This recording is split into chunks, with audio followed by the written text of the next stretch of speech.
Pembangunan flyover untuk mendukung jalur ganda kereta api Tanjung Inim Kertapati akan mulai dibangun pada tahun 2025 dan selesai pada tahun 2027.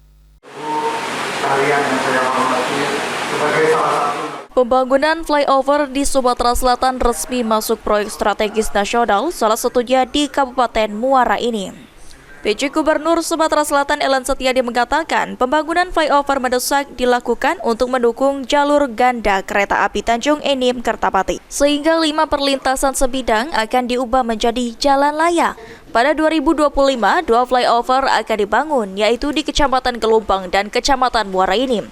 3 lainnya ditargetkan paling cepat tahun 2025 dan selesai pada tahun 2027. Pembebasan lahan masyarakat menjadi tanggung jawab pemerintah daerah dengan dukungan dana BKBK Provinsi sebesar 45 miliar.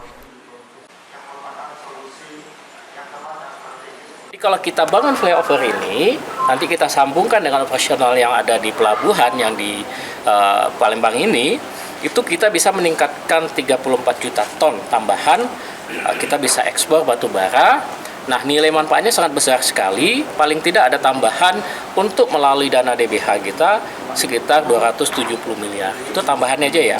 Kalau kita hitung multiplier ekonominya, multiplier efeknya, itu akan dapat sekitar 2 triliunan dari ada uang beredar di masyarakat, bayangkan.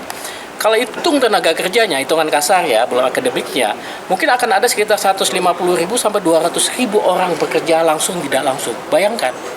Kita punya potensi dan itu hilang selama ini nggak kita manfaatkan hanya karena flyovernya nggak jadi-jadi.